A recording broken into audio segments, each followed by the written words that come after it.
Okay,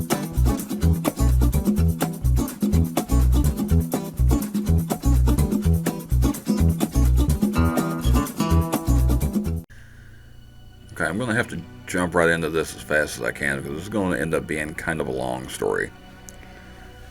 I do have to preface it with something, though, and this is a story passed on to me by someone I'm going to call John. I am going to change a few things, including names, to help protect his anonymity because he's not. He wants the story out there, but he doesn't necessarily want people to know it's his story yet. So let me go ahead and get into this. A few years ago, John was working at a job, had long hours, and he would typically get home about 7 o'clock at night. And a typical evening for him, he would get home, get cleaned up, grab a bite to eat, watch a little TV, and by 9:30, if he was tired or not, he would go back to bed, or he would go to bed. And he tried to keep his same schedule, even if he was going to have the next day off. He would try to keep that same schedule. And there was one particular night, and just so happened that he did have the next day off. And so he went through his typical routine, and at 9:30 he was laying in bed watching TV. He was going to shut the TV off and lay down. He reached for the remote, and the way he describes it, his hand was halfway to the remote when it's like somebody flipped a light switch. Everything just went black.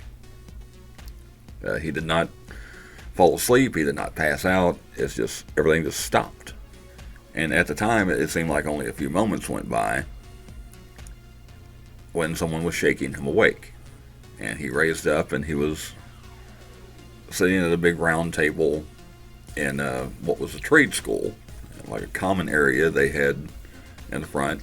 And the thing is, he knew where he was, he knew who he was, he knew why he was there.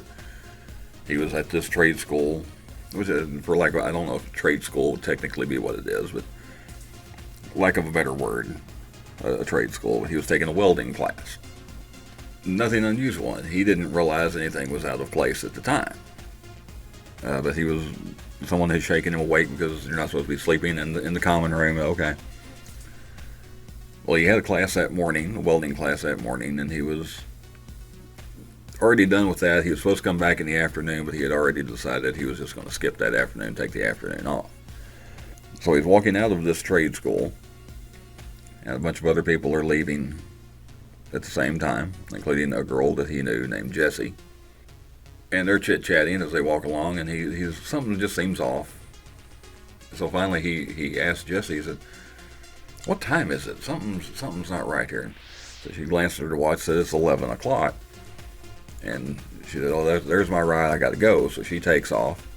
And everybody else was walking away as John just kind of slows to a stop and starts looking around and says, something's just not right. And there's something about that time that seems odd. What is going on? And then finally it dawned on him that I was just laying in bed watching TV.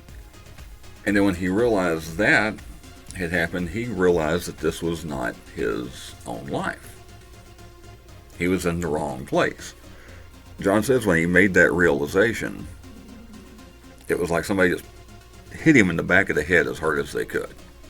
He got lightheaded, dizzy, almost passed out, but he fought it and managed to not lose consciousness, but was not doing well. Now, for those of you that have seen the show Quantum Leap, he had what he would call a Swiss cheese memory. And for those of you that didn't see that show, it was centered on a guy that would travel through time, but he would leap into other people's bodies. He would go into other people's lives. And the Swiss cheese memory was that he would remember part of his own life, but not all of it. And then this life that he had jumped into, he would know some of the things about their life, but not all of it. He was having that kind of experience. He knew everything that he could think of, he knew from his own life, but this new existence, he kind of knew some things, but not really. Like, for instance, he knew where he was at the trade school and all that. But he starts thinking, what do I do? Because he's afraid now, because like if he passes out, he doesn't know what's going to happen. And the only thing he can think of is his cousin Robert. Now, in his real life, Robert was actually his cousin. Robert had a wife and a son, but he knew that in this new existence, Robert was married to the same woman, but did not have a son. They had not had any children yet. But he knew Robert would be at a comic book store just a couple of blocks away. So he goes and finds Robert at this comic book store, who's chatting with some guys and looking through a comic book, and he's trying to get him to come outside so he can talk to him, and Robert's too got his nose in his book and not really paying that much attention to him.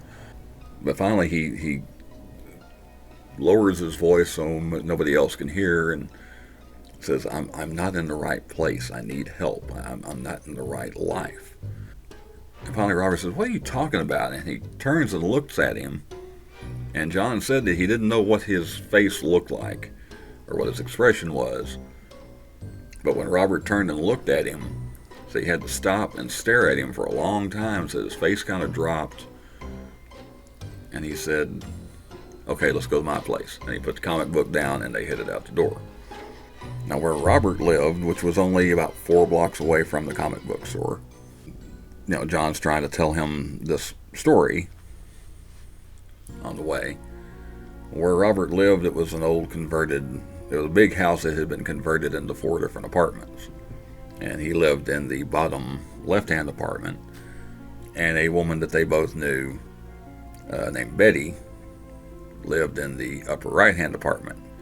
Now Betty, in John's real life, was the former fiance of a mutual friend of theirs named Carl.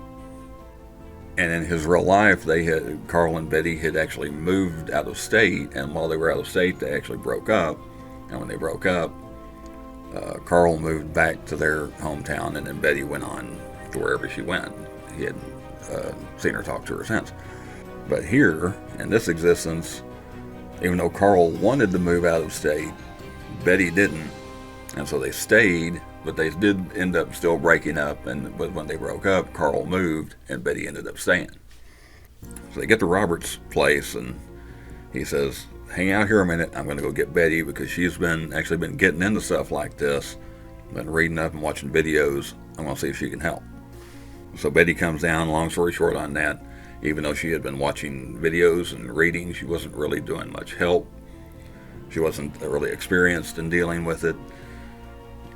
And so nothing really good was coming out of it. So John's kind of frustrated, and he just decides, okay, let me just ask some questions.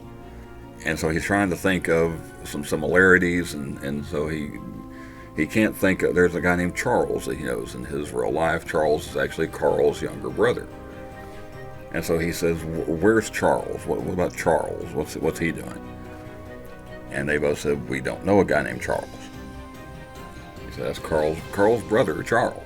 And Betty said, Carl doesn't have a brother. So in this existence, evidently, Charles did not exist. And later on, when John came back to his own existence, he actually talked to Carl about this. And Carl said that he was very young when all this happened, but apparently his parents were discussing whether or not they should have a second child.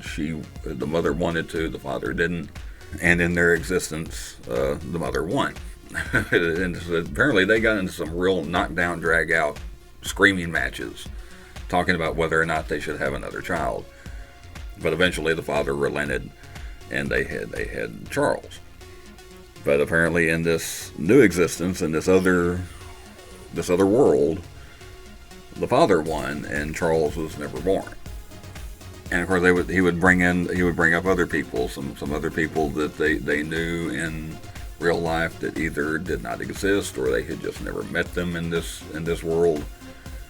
And finally, he said, "Well, just let's go for a drive. Take me around town." Basically, what was happening, the city had a different name. Not the same name that it would have, and as a matter of fact, at one point he asked to see a map, and so they bring up a map, and he notices there are like 3 different towns in that area, which where they lived was not a tiny rural town, but it wasn't a real big city either. It was a smaller city, but there were 3 smaller towns that just didn't exist. The town that they lived in It had a completely different name and was much bigger than it actually was. Even though it had a lot of the same things. The trade school looked a lot like the high school that he went to. There was a convenience store that had been there. It had a different in his real life. It had gone through like 2 or 3 different names. In this world, it still had the same name it did years and years ago, and it looked exactly the same, even though some of the surroundings were different.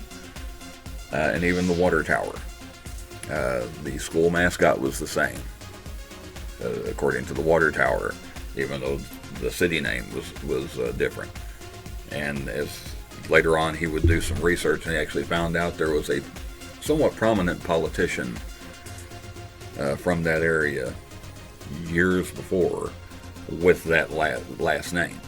So not a stretch that maybe in this existence this guy was maybe a little bit more prominent, to the point that they actually named the town after him.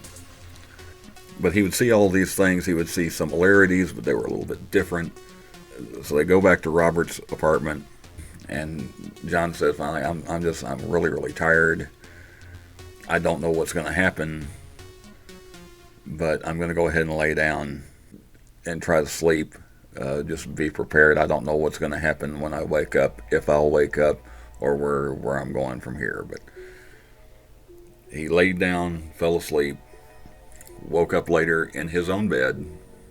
Everything was back to normal. He was back in his own life. He got up and kind of slowly walked around the house, looking around at stuff. And he said he had a newspaper sitting on the coffee table. And he walked up and took that newspaper and flipped it over to make sure that it had the right city name on it, which it did. And as it just so happened, when he woke up, it was 11 a.m. And he has taken that story, like I say, he talked to Carl about it, found out the thing about Charles, the possibility of a couple of decisions away from Charles not existing, and found out the thing about the prominent politician. And I have actually found some other things on. I found there are a lot of videos, people claiming that they have gone to different dimensions and gone into different realities, and some of them sound like hogwash. But there are a couple that actually sound like they could happen. And I've actually talked to someone that swears that the house a block down from him that he drove by every day was a blue house, until one day he finally drove by and it was red, which is a vastly different color. And he actually asked around, wasn't that house blue? And everybody claimed, no, it's always been red. He said that was the only difference, but he knows darn well it was blue all that time. So it just kind of makes you wonder, is there like a little crack in the matrix or whatever, a little crack in time? Maybe insignificant little things are changing. But yeah, John says that he says, and he's not one to tell tall tales, but like I say, he has sometimes he will sometimes refer to it as a dream. He says the only reason I call it a dream is because I don't know what else to call it. And he said if it was a dream, it was as real of a dream as just sitting here talking to somebody right now, as real as you sitting here watching this video right now. But that's John's story, and take with it what you will.